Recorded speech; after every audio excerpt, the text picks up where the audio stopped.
Hey guys, it's Jeremy Garden Training Systems on another episode of Dungeon Talks. Today I have the honor of speaking with Joash the honey badger, Walkins. Walkins. Lovely. So let's get into it. The first thing, the honey badger name. Explain to the people how you got that name. Well, first of all, the honey badger is the most fearless animal in the animal kingdom. It's a very small animal, but it respects no one but itself. It's immune to like the most venomous snakes. It attack lions, it attack cobras, it will go in a beehive and take thousands of stinging in order just to get the honey from the beehive. It's a very intelligent animal. You can check it out, honey badger. And even they say to kill it, you probably have to shoot it. If you chop it, the skin is so tough. Lion bites, so any bites can't really penetrate the skin. So my strength and conditioning coach, Jeremy Taitru, he one day just woke up and he was like, honey badger. And he called me the honey badger. He's quite animated. So he's like, honey badger, honey badger.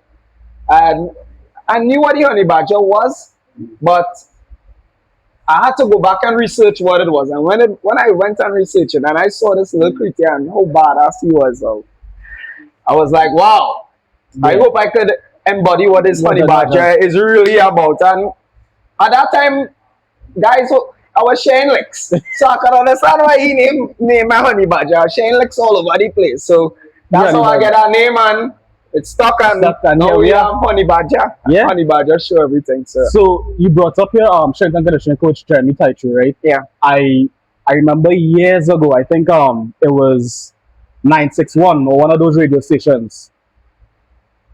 Probably. Whatever. There was this segment I saw it on YouTube where you and I were training long circular. Right. That was some years ago. Yeah. Is that still your coach?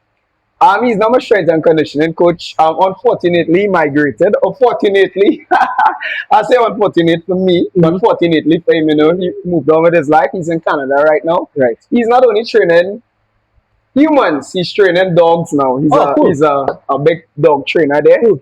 Aqua K9, so you can check him out. Yeah. Check him out. The reason I asked that is because you are now a coach, and I'm exploring relationship between you as an athlete with a coach and now you being a coach, and how has that, I guess, shifted your perspective on coaching or being an athlete?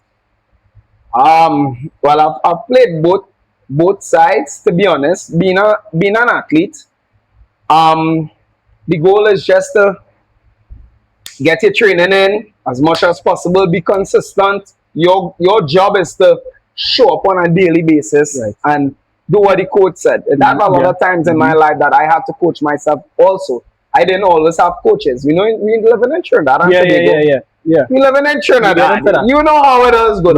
Sometimes you don't have a coach and you have to fill in the gap with whatever knowledge, you watch video footage, and you try your thing as best as possible. So being an athlete, the goal, get my training in. We didn't even, bro, nutrition wasn't even my thing.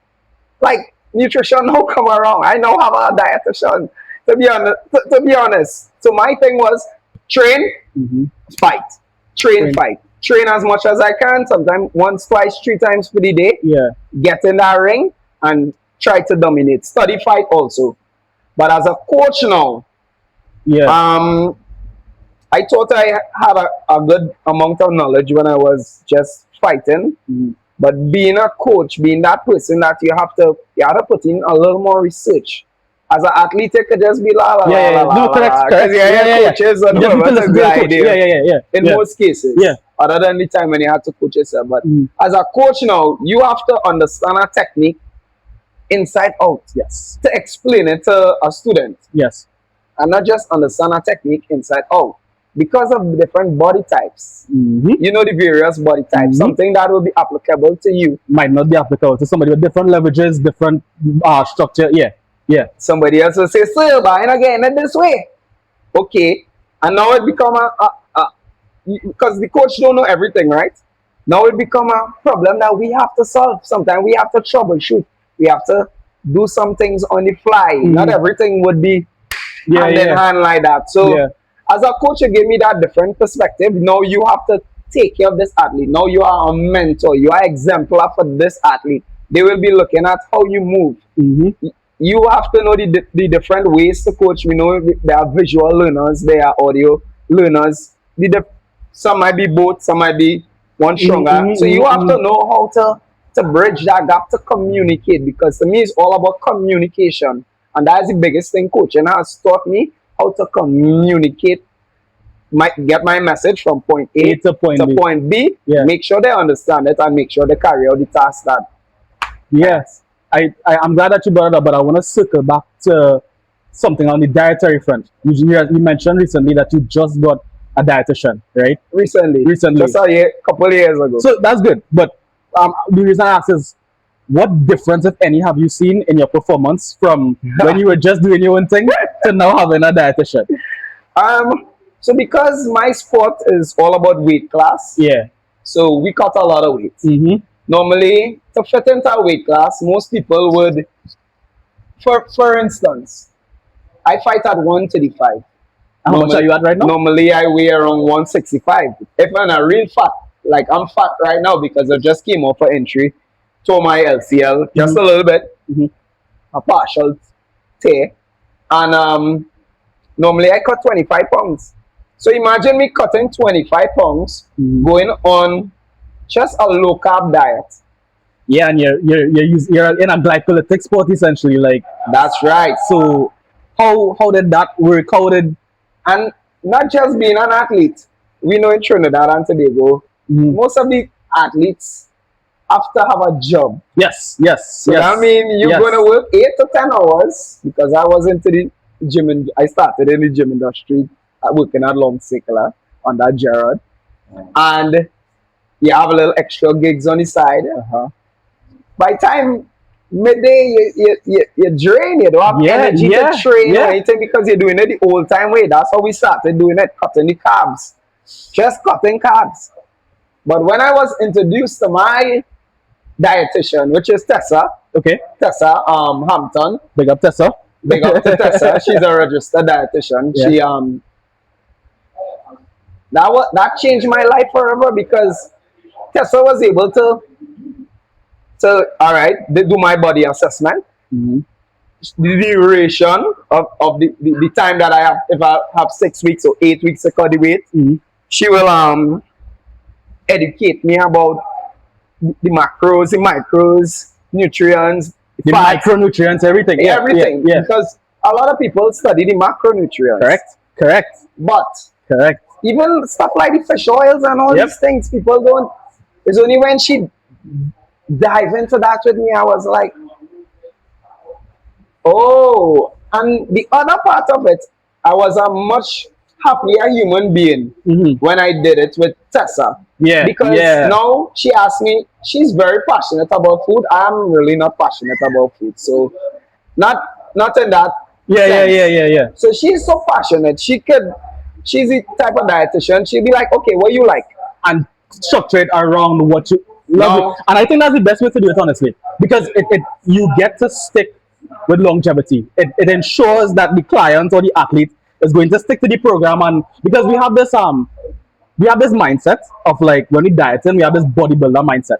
So chicken, broccoli, rice. And that is when everybody cutting weight or whatever, chicken, broccoli, rice. And it does not have to be that way. It does not. So I'm glad that there are people like Tessa, right, who are actually helping. And I'm glad that you bring it up, because in my opinion, you are one of the most successful, if not the most successful fighter within the country, right? And what I'm beginning to realize from talking to athletes is that they don't know about nutrition. You would think that because somebody's a professional athlete, because they've been around, because they've been successful, that they know all of the keys to get there. And you realize they are just athletes. They are specialized within their specific field, which is athletics. Everything outside of that is like, the other thing is, and that's the reason for this podcast, right? You don't know what you don't know. So my goal is that hearing somebody like you, who has been successful not only on the athletic front, but in business and in other aspects of life, people could really take something out of that, right? Definitely. So segueing from the nutritional side of things, you are a professional fighter, correct? Yeah. Yes, I am. What was your journey from being an amateur because you've been an amateur at some point to being a professional? Well, thankfully I started at a tender age of 10 years old. Yeah, started pretty young. I looked at a lot of boxing with my grandfather, and I always wanted to pursue boxing.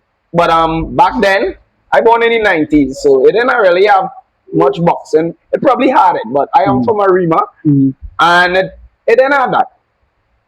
Lo and behold, my uncle, he had a partner who's a prison officer, and they started judo at the base of my abode, downstairs where I live, right? So no excuse, you could go easy. So I started the judo club started up big, and by year 1 I won nationals, year 2 I won nationals, year 3 won nationals, and I was like, by year 2 they were like, oh, this youth man having some kind of thing about him, but I like fighting. So, but judo wasn't really what I wanted to do, because judo doesn't have any punching or kicking in it. And I remember I started off looking at boxing. So I was a bit disappointed because it didn't have the strikes in it. It just throws and pins and submissions. And from there, I started teaching judo. So I was a coach. Like 13? Like No, probably around 15, 16, I started teaching judo. And they started judo in the schools and stuff like that, because things started slowing down. I forgot to mention, I started boxing 2 years later. So I probably at the age of 13, I started boxing, and I represent the country in judo.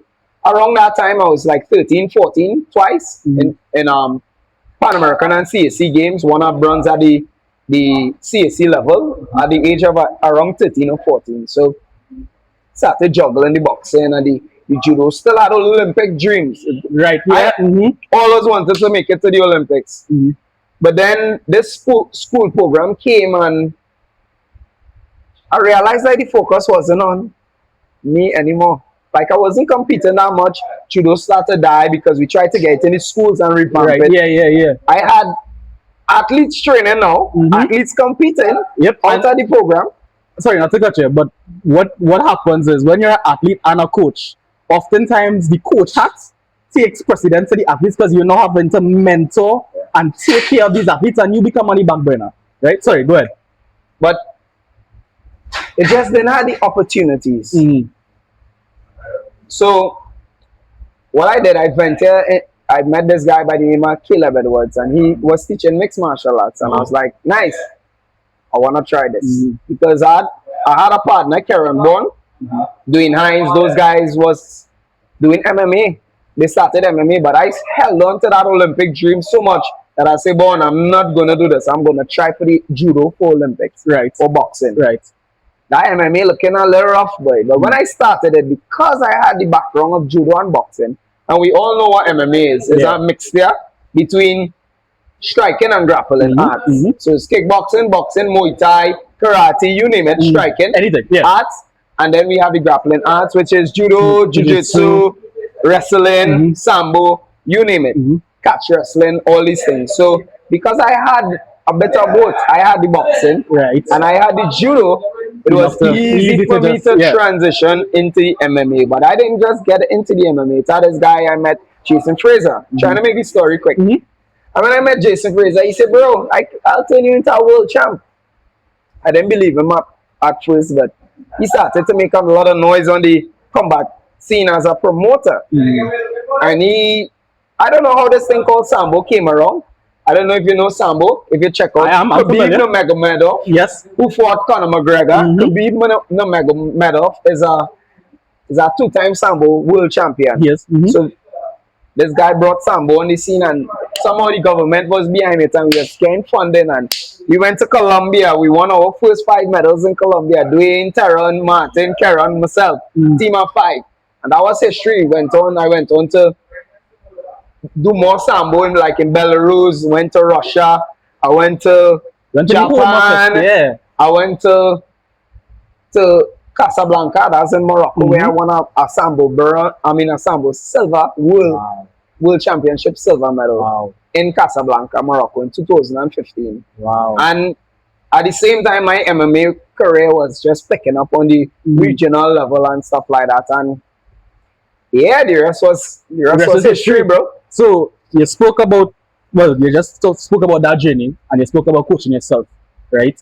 Um, do you think we have the infrastructure in place right now locally, the support from coaches, gyms, all of that stuff, to make the passage to professional, being a professional fighter, possible or more streamlined than your journey? Bro, to be honest, let me tell you something. This is news not just for you, this is news to all our Trinidad. Now is the best time in the history of this country to be a mixed martial artist. I will say it again. Now is the best time in the history of Trinidad and Tobago to be a martial artist, or to be into mixed martial arts. And I'm going to tell you why, right? In the past few years, just after COVID, there were a lot of gyms that pop up. Mm-hmm. If you realize kickboxing, they are having a lot more events. Mm-hmm. So long time, you're gonna get an event. It had like cuff and it had rough and tough. Yeah. And then you'll see no events. Yeah. Now you see an event, a kickboxing event every weekend, an MMA event every weekend, Yep. boxing event every weekend. So now is the best time to be alive. And because so many people are getting involved, this is how I am doing it with my gym. Right. I'm integrating the sport. Normally a gym or a martial arts gym will be the black belt at the top Yeah. and everybody below him. Yeah. Mm-hmm. But I am doing my gym a little bit modernized. I have coaches at my gym. So I have a wrestling coach. He Mm-hmm. comes in, trainers, because I understand you can't train with one person.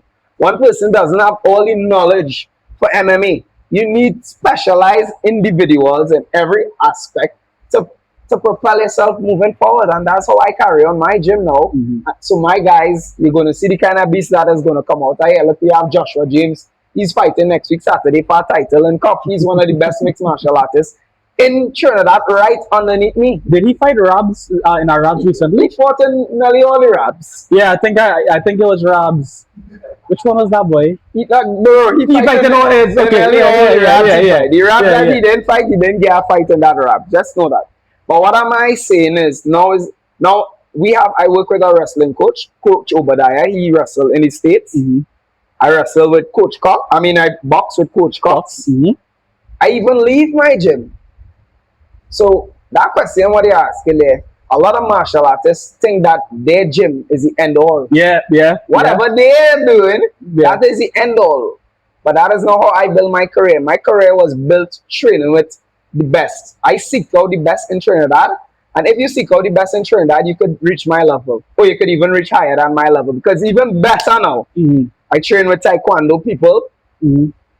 I train with Edson Brady and Coach. I'm familiar. Yeah. What is, I forget his name. I'll remember his name. The guy with the gray beard, the older gentleman. I'll remember his name Yeah. just now. When I do my jiu-jitsu, I go to Island Parada. Mm-hmm. And I go to Warren Gill. Mm-hmm. So I seek out the best. I have my dietitian because we cannot do it all. We need to seek out the best. And that is how I do it, and that is how I teach my guys. You don't have to stay in HitFit alone. Mm-hmm. If you get in training somewhere else, you're going to learn something there. Else. You could bring it back, say, Coach, I learned this, that, the other. And that is what maximizing your full potential, doing it in one place. Because in fighters abroad, when I go to train in Canada, They do the same thing. I train with UFC fighters, and guess what? They don't train in one gym. They don't have one coach. They have two boxing coaches. They'll have two wrestling coaches. They get different opinions, and that's how they are the best. So we training mentality need to change when it comes and to that's actually the follow-up that I was going to ask, because what I am familiar with in sport is that if you're playing, and I'm going to call sport, if you're playing a particular sport, this coach is your coach. This club is your club, and he is the one that knows what's best for you, right? And anytime you go to another club, you're a traitor or you're betraying or whatever, right? They don't look at you the same after when you come back. Is that the mentality of the majority of fighters in the country, or the fighting scene in Trinidad? That is the majority of clubs in the country on a whole, whether it be fighting or not. That is a crab in the bucket mentality. Knowledge is power. You tell me, knowledge is power. We have the internet now, which is even better now. Mm-hmm. You telling me if you don't have knowledge that I don't have. If I come and train with you, would I learn something Yes, or two? correct. Could it Correct. apply to what I have to better myself, to propel myself? 100%. And that is the mentality. You have to be open. You have to always have a open cup mentality. But Trinidadians have a closed-minded mentality where they know, all right, my coach knows it all. He knows everything. No, your coach doesn't know everything. Where do you think that mentality comes from? I think people are just afraid to lose clients, and probably their coaches have trained them in that way. If you go to that gym, you're a traitor. If you go to that gym, you're a traitor. I don't know where it really stems from, but I wish not to breed that in my community, I respect because that. I don't know everything. I respect I don't that. have all the knowledge in the world. Yeah. I don't even care to have all the knowledge in Yeah. the world. I know what I know. If you could seek knowledge elsewhere, better for all of us. And I want to. This is the best fighter in the country. In the Caribbean. In the Caribbean, Caribbean. the best fighter in the Caribbean, and he is saying it unapologetically that he does not know it all. He will encourage his athletes to go elsewhere. So for any sporting discipline, take note. This is the best. You get it, Joash.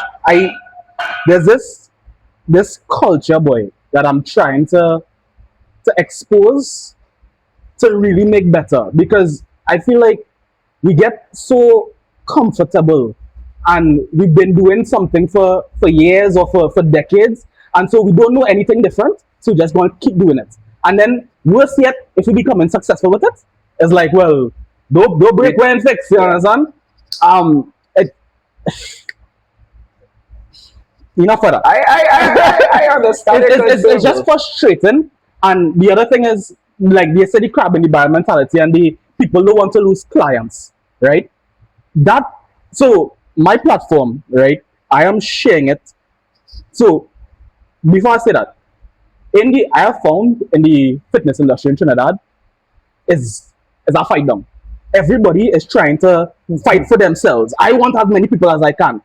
I am taking the reverse approach, because I believe that, one, if we're being honest with ourselves, we only want about 20 to 30 clients. Most if you're personal training, Yeah. right? If you're doing one-on-ones, 20 to 30 clients, 30 is pushing it, right? The other thing is this: my personality, not everybody going to gravitate to. That's right. Not everybody going to like me, and that's okay. Yeah. But to pretend as though I need to get everybody, I need to take everybody, no, it doesn't have to be that way. So you know what? I will share my platform, because, listen, I highlight you on my show, I highlight other people on the show. If somebody doesn't like me, all right, they like you. That's right. You understand? We could all eat. We could all be successful, That's right. We don't need to be fighting among each other. No. So, with that, I want to talk about, you have your space. Right now, we're in HitFit, if you can tell, changing scenery.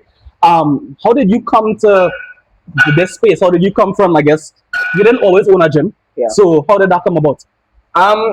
To be honest, I didn't choose this. This chose me. Like, this is just what the Almighty has in store for me, and that is the reason I am here today. I had plans to open a gym after my career. I opened a gym at 2018. I left Long Circular when they switched over Management. and I went home, opened a gym, and I said I'll juggle gym and personal training. COVID came. When COVID came, it actually propelled my career. So at the beginning, it was like, what the hell? Babaka. I was like, you know what? I am going up Chancellor. I'm packing my car every day with weights. 2 Olympic bars touching from the door to touching my gear lever. If I press our brakes too hard, it's slamming to my gear lever. Weights shifting in the back. When I making noise, dumbbells rolling out of packet evenly, the car low to the ground, and I went up Chancellor. And when I went up Chancellor with my clients, I had to make a way to make the earnings. Went up there, more people started to come, Then I was doing some stuff here when they opened up a little bit, and the owner here, well, my business partner at the moment sold this to my next partner. Right. And my next partner, COVID came, and he was like, boy, I'm not into this no more now. You go be the man to run this show. You make a deal, I'll sell it. and we organize, and then bam, I look at it, I call my partner, business partner, I was like, hey, there's the scene, he said, all right, let me organize the screens, think, lo and behold, COVID prepare me for this.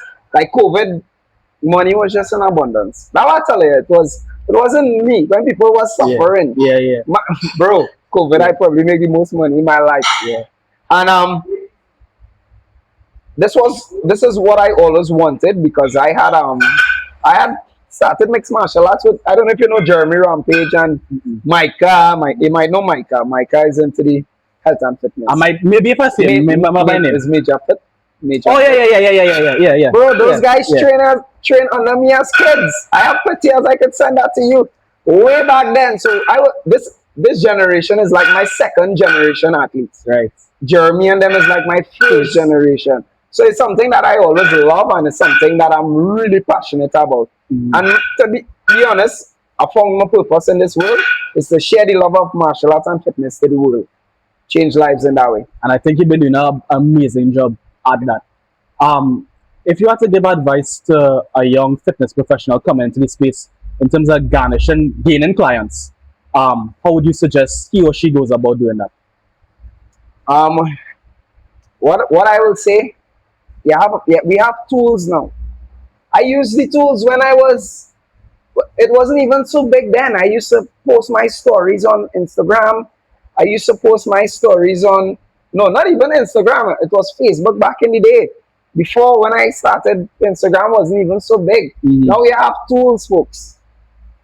All you need to do is showcase yourself to the world. You show the world what you want, and the world is going to give it back to you. Now you have tools, videos. You don't need to go on the video and speak. I only know how to talk on cameras. But guess what? If I'm training somebody, I'll take a footage and share it. Somebody will be like, wait, you training that person? I want to do that too. Yeah. Okay. Yeah. Whatever you put out, you want new clients, you got to put out. Whatever you put out in life, that is what will get. Whatever you sow is what you're going to. Yeah, that's what it is. You can't sow oranges and want grapes. Yeah, sure. You have to sow it. So if you want it, you have to put in the work. You have to be diligent. Do your stuff. You don't even have to show your personality. Just show your clients doing some fun workouts, captivate the eyes of the viewer, and you're going to get clients eventually. So make use of the people's social media. Now, you love fighting. You love martial arts, bro. right? That's love. Would you, and you're a professional, would you recommend that people take up this career field?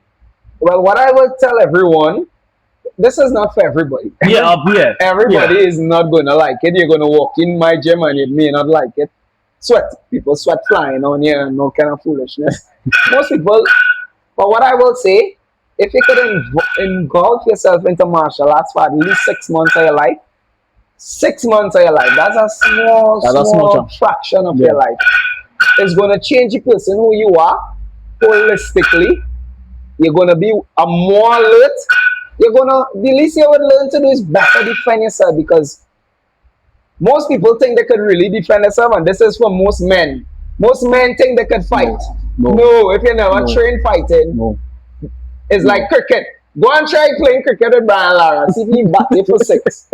Or go and try facing Curtly Ambrose. Yeah, everybody. No, but you bring that up, right? Because you fight at 135, right? Now you're at 165. But if there's a 250-pound guy in the gym who is untrained, you will mangle him. I will take him out. He's gonna mangle him. It wouldn't even be competitive. It will just be, I don't know. You see now, why I say do at least 6 months, and I'm talking about martial arts. I'm not talking about cardio kickboxing. Cardio kickboxing is good. It is good. You're gonna reap the benefits of it, obviously. Yeah. You learn to punch. But a human actually attacking you, and you throw 2 punches at me. Throw, bap, bap. Just that. A punch coming to you, the normal human doesn't know what to do. Your brain doesn't know what to do in that point. So once chaos hit the fan, your brain is going to switch off, and you think you could throw proper punches when you're throwing punches like this. I see some girls fighting. And then Real Jones. Yeah, that thing too. You don't know how long a minute is until you're actually fighting. That's right. I did some Muay Thai for a little bit and I did some Jiu-Jitsu for a little bit. And the first day into the gym is like, bro, if you are actually hitting a bag full strength, throw full kicks, full punches, you will not last more than 2 minutes. Awesome cardio. Yeah. There was something. There was I something that will come up frequently. I look in the camera and I said it. Something that will come up frequently is this next topic here, and I don't want to make it seem before I ask the question to Joash. I don't want to make it seem that I'm highlighting this topic all of the time or trying to shame anybody or shame the organizations. I just want to talk about the reality of what things are for sport in the country, right? So, funding, right?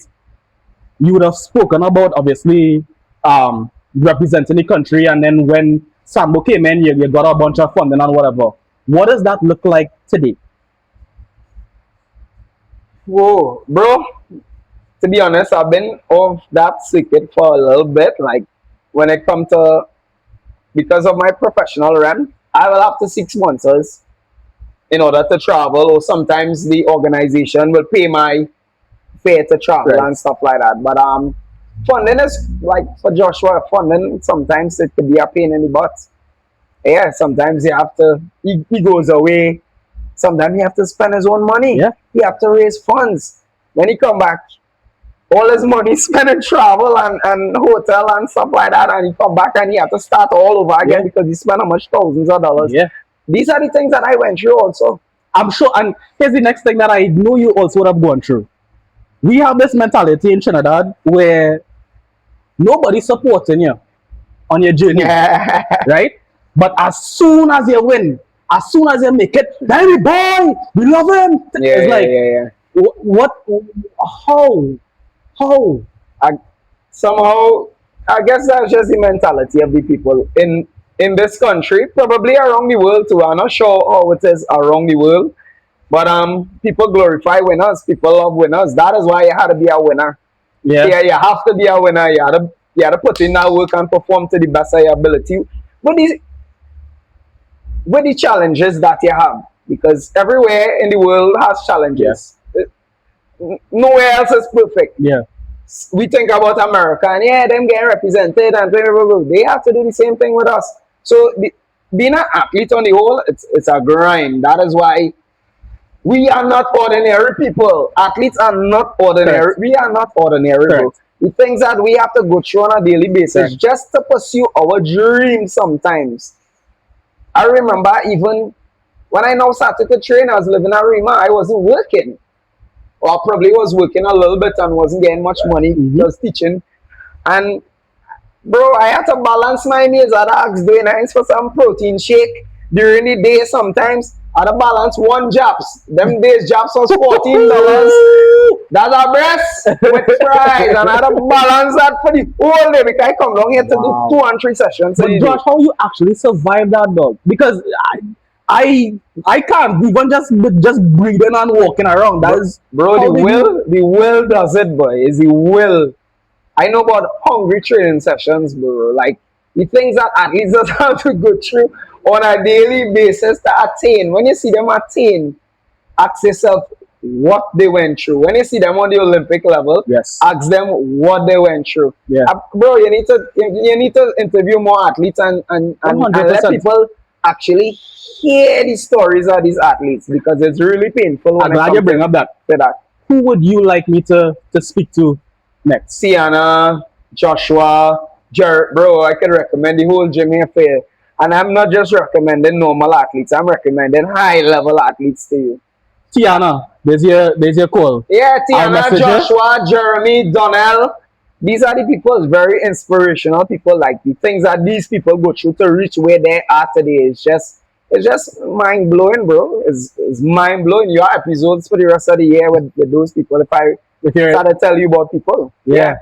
In terms of where the you say right now is the best for fighting that it's ever been in Trinidad, right? But do you think it's good as it is, or do you think there's actually a lot of room for improvement?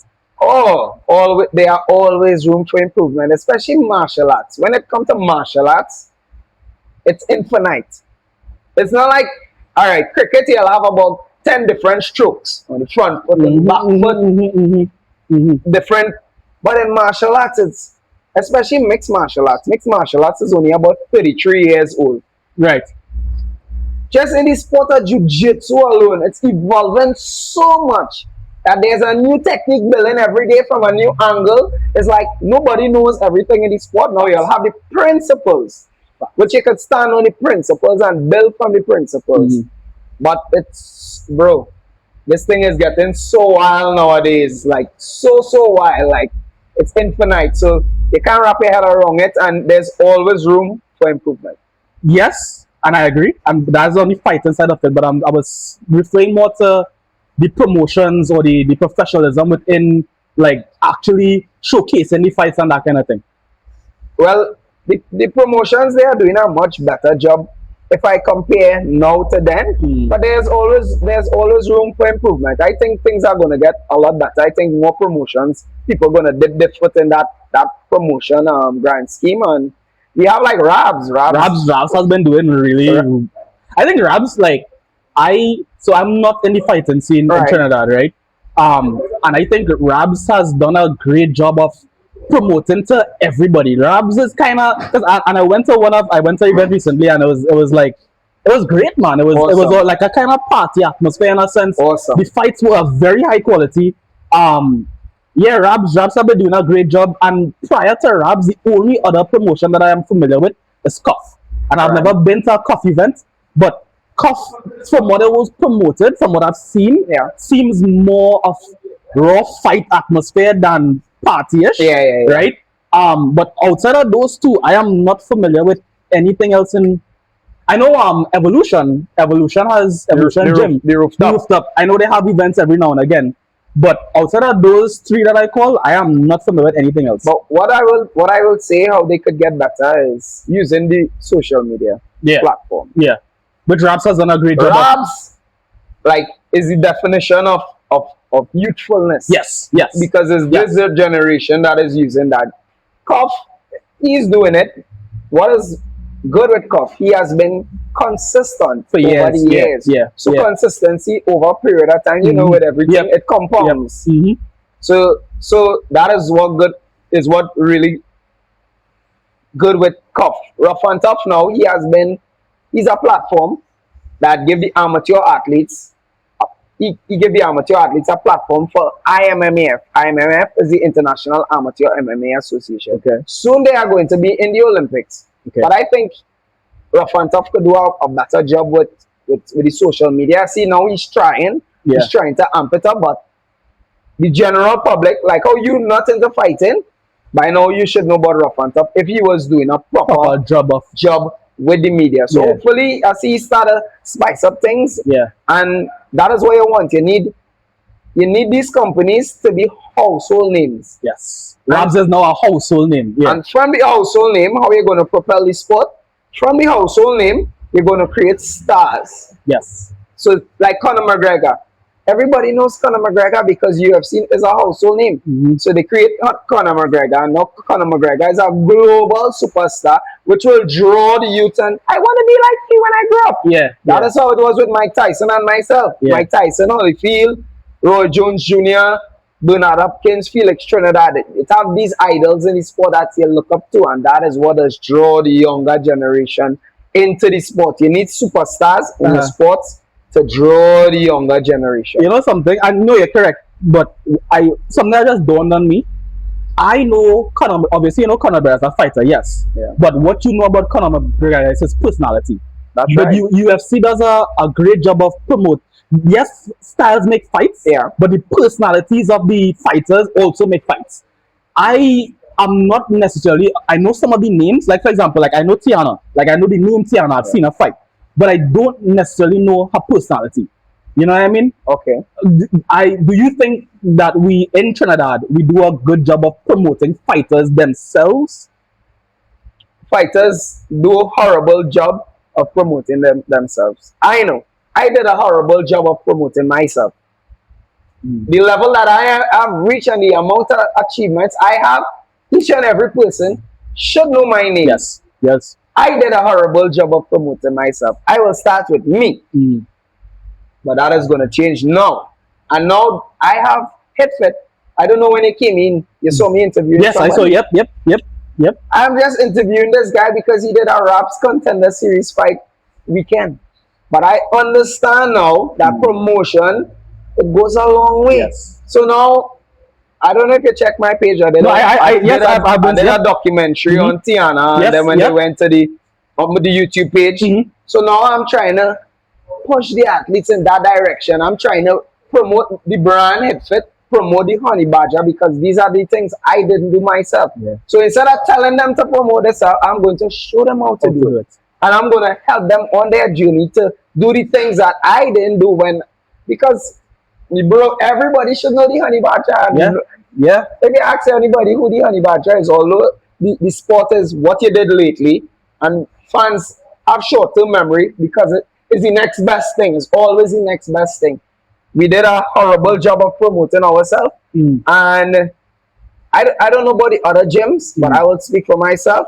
I'm going to make a valiant effort to make sure the world know Joshua James, the world know Donald Phillip, the world know Honey Badger, the world know whoever come out of this space. Piana, all of us. Yeah. The world is going to know our name very, very soon. And I'm looking forward to it. And all of the names that he's just called, I would love to have. Jeremy Rampage, everybody that you just called, eventually I'll be reaching out to you guys. And I would love to hear your stories. And let me just come and talk the things. Just real authentic.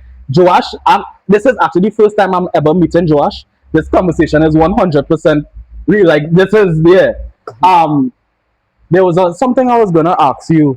Oh, right. So, with MMA, obviously, it's like different styles, right? But if you had to make your ultimate fighter from styles, what would you combine to make the best MMA fighter, in your opinion? That's a question I've been asking myself for years. Okay. But it's not what styles. We know the main styles. I can tell you mine, and then wait. Sorry, I want to tell you mine, and then if you disagree, I want to tell me why. All right. You finish what you're saying, and I'll go. So we know the main styles. You need to have good wrestling. You need to have okay jiu-jitsu, and you need to have good striking. But if it could be excellent at all, that would be perfect. But what I'm saying is, what I am trying to develop, we know that is the styles. I'm trying to develop in my mind or analyze it have more styles on the outside. Why it can't be efficient at everything? If so long time people used to start in a traditional art and then jump into mixed martial art. Now we have kids learning We have kids learning mixed martial arts from the start. But I am in the thought process of how do I create this ultimate fighter? And if I had all the resources in the world, what would I do to create this ultimate fighter? Yeah. For me, I say jiu-jitsu, right? Muay Thai. And if for the street, add Krav Maga to that. I think if you add... So this is for what? The cage or ultimate? Well, so for the cage, I would say, because you carry this Krav Maga in the cage, right? Okay. So for the cage, Muay Thai and jiu-jitsu and some wrestling in there. But to me, you'll get the wrestling with jiu-jitsu kinda. It wouldn't be as... Not really. It could be a jiu-jitsu athlete and a horrible wrestler. True, that's true.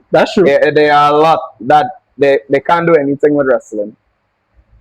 So who's yours? What about you? So wrestling is the main base. All right. Why I choose wrestling is like the foundation of things.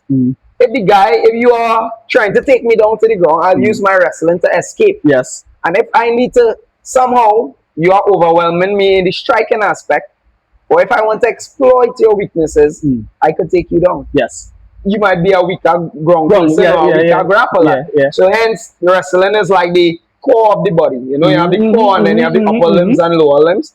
And then I will say Muay Thai / boxing and jiu-jitsu. That will, if I just have to choose like four, I will choose those. But if I have to build the ultimate fighter, I talking about from say 6 years old. Because I've kids working in here 4 years old. I probably will start them with taekwondo Yeah, first. I'd agree. Yeah, And I'll give you the reason for all my decisions, right?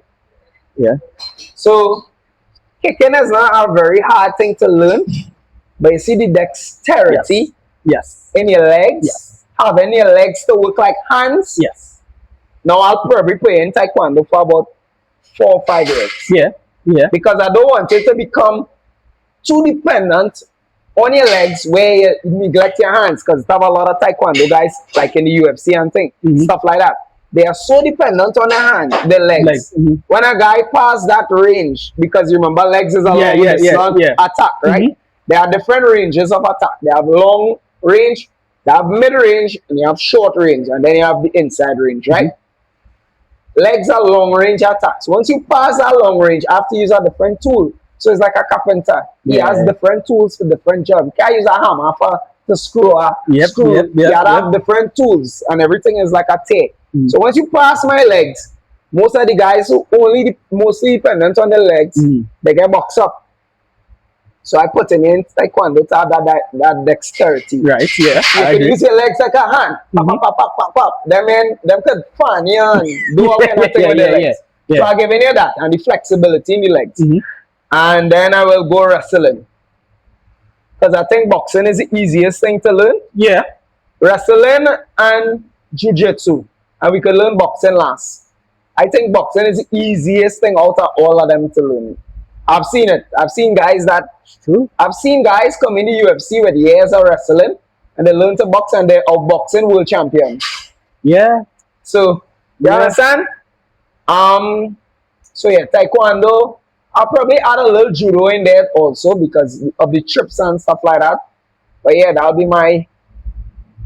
We have taekwondo, young, wrestling and jiu-jitsu, boxing and judo. Yeah. If you watch Khabib Nurmagomedov, they are like black belt judokas, Islam Makhachev. They are black belt judokas. Now it have different ranges. On the inside range, they'll trip you out. Why do you think those guys from Dagestan, basically, why do you think they're so dominant within the UFC? Because of the wrestling. And Russia has a long history of combat because time you learn to walk, time you hit a preschool, you have to be doing martial arts. It's compulsory. Yeah, it's true. You have to do a martial. It is compulsory. Like I went to the radio station the other day and I was saying sports should be compulsory in Trinidad and Tobago. To get a job, you should have a 1 or 2 or 3 in physical education. People disagree with me, but think about it holistically. You have healthier, sharper, more disciplined, fitter, stronger human beings coming to your job. Yep. And I agree with him. Is he especially any point of discipline? Everybody in Trinidad knows that when you go to a government office, something that takes 15 minutes to do will take you half a day, sometimes a whole day, right? And it's because the people who working in the offices, they either show up late, they done 2-hour lunch, they feel into black now. They always have some sort of excuse. Now, we in the private sector, we the entrepreneurs, we know what it is like to actually have to work. If you don't show up on time, you're either going to lose your clients, your reputation, right? But when you're somebody giving you a salary, your less inclined is like, I get paid regardless. If people actually had that discipline and that integrity, right, we wouldn't be where we at right now. And another thing that I'm actually coming across, Joash, the integrity. I meant to say someone. What I'm actually finding out from talking to athletes is that apparently, the Magda boss just now, apparently in numerous organizations or sporting bodies within Trinidad, money coming in, I don't know. But the people at the top don't know what they have to do. And then when it comes down to the athletes have to find it for themselves. That is greed. Where on integrity? Integrity. Now, you touch on some. You say somebody paying your salary. But what? Oh, this is on a human level, right? Somebody, you're being paid a salary to carry out a service. That's why service is so bad in Trinidad and Tobago. All of this diverting a little That's bit. why we're talking. But we on the holistic approach Yeah. here, and I here Yeah. talk about the Yeah, yeah, holistic yeah. approach. Now, when you go out there into the work world, you are a representation of yourself. Correct. Whether or not you get a salary or you are an entrepreneur, Mm-hmm. you are representing yourself. Mm-hmm. And the same thing that I said earlier, whatever you put out It's like that. is what you will get back. Even Yeah. though you don't like your boss, do your job to the best of your ability. And guess what? You never know. It could be making way for you. You could be making minimum wage in a job that way you're giving people service. Your attitude could be bad. A millionaire pass by, he will never hire you. But if you give this man 5-star attitude, you'll be like, wait, this person speak to me in this manner. Yeah. Hello, good day, Yeah, sir. How yeah, may I yeah. help you? Yeah, yeah. Yeah. You never know. You are representing yourself on a daily basis. Yeah. Just your representation could change the trajectory of your life. Yeah. Represent yourself to the best of your ability, folks. Forget your boss who pissing you off and who paying you. You are a representation of yourself. And what going on that, because this is more the holistic approach, right? Because this is us, this is Trinidad. Our society reads this, but you and I make up the society. Everybody that walks around makes up the society. So when you see problems, when you see you go in the government office and you see any shipping that going on, right? We all are complicit in making that the way that it is. True. And it's like, okay, how, if we all suffering, we all know that it exists, what can we all do to make it better now? It starts with us, it starts with you yourself being different and making the change. But it seems as though there's a large number of people or enough people that know, all right, we gotta be different. But for whatever, they themselves doing the difference, but it not seeming as though it's trickling down. Nah. And are trying to get to the bottom of it, because it's like, if all right, I've been on national teams, right, where you have to foot your bill, right? You wear your country colors and you had to get it, right? And I find that's craziness. That's madness.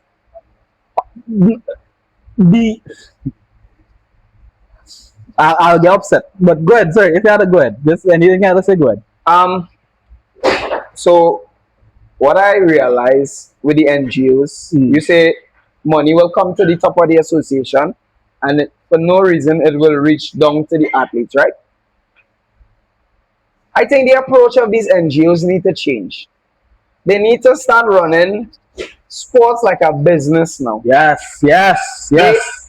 Over the years, they have been running sports in this type of way that is a hand me and a give me, and then they're really not promoting the sport. And they even speak bad about corporate.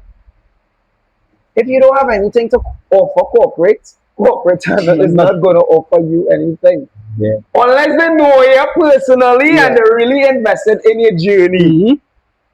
So we as athletes, we suffering because corporate now not looking at the NGOs, because the NGOs really not doing anything, and the corporate sponsoring the NGOs somehow.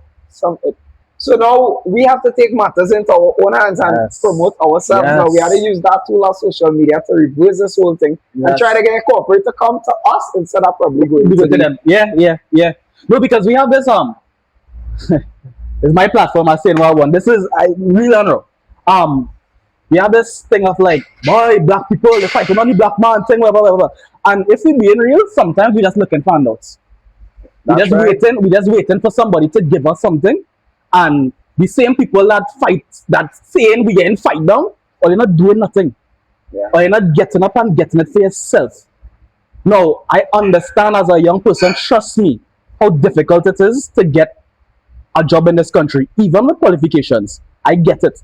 But to sit down and complain, at the end of the day, this is reality. This is where we act. So you could sit down and complain about the reality, or you could get up and do something about it. The choice is yours. It's better to try and fail than you fail to try. Yeah. To be honest, if all has ended for me today, Bro, hear that? I will go on the streets and I will make it right back to the stage very soon. I telling you, I will. If I have to hold pads on the streets for people, it's something that I am willing to do because that's how I started. I started holding pads for $100 an hour. Yeah, Yeah. one client you holding pads, you get 100, you move on. You book about 8 clients straight in a day. You're tired like a dog, your shoulder falling off. And that's what you have to do to get to where we are today. I tell you, yeah, it's brutal out there. Yeah, that's what you see what the gentleman just said. You have to try. You have to bust your shots, folks. Keep busting your shots Yeah. till you succeed. Yeah. Joash, anything that you want to talk about that we didn't touch on, or any? I think we touch on everything.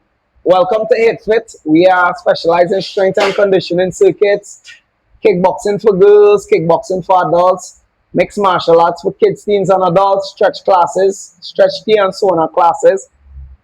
You could come and vibes us. If this is matching your energy and your pace, you're welcome to stay. And if not, hope you had a good time. And yeah, come and check us out. Hit Fit 868. You could call me at 354-1154, 354-1154. You could check us out, Hit Fit 868 on Instagram, Hit Fit 868 on TikTok. We're here in Port of Spain, Partner Street. Check us out. I appreciate you. Hey, Joash, I appreciate this today, bro. this has been a pleasure. I It's a think pleasure. we shine some light on some things, and hopefully it reaches the way needs to reach, and the right people hear it. I think this is one where even if you're not into sports, just listen to it and it'll make a change. Yeah. And my message for everyone, just do your best. Sometimes we have some good and bad times in life. We all do. But my message is to you: enjoy the journey and embrace the grind. Sometimes we want things easy, or we wish we had it like our neighbors or whoever we look at people and think they are on greener pastures. Yeah. All I will tell you is to focus on this person. If you could figure out your goal, the purpose that God put you on this earth, because the best thing that happened to you is when you was born, and the second best thing to happen to you is when you find out what your true purpose in this world is. And Yeah. if you don't know, ask God, pray and ask God on a daily basis to reveal the truth to you, and keep your ears open, keep it on the ground floor. Seek him in all your ways, acknowledge him, and he shall direct your path. Keep busting your shots, keep looking up to the heavens where your redemption draweth nigh. Keep pressing forward. Remember this: forward ever, backward never. This is the Honey Badger. Peace out. That is the best way to end it. Ladies and gentlemen, this has been another episode of Dungeon Talks. I want to thank Joash again for coming through. And yeah, we out. Later.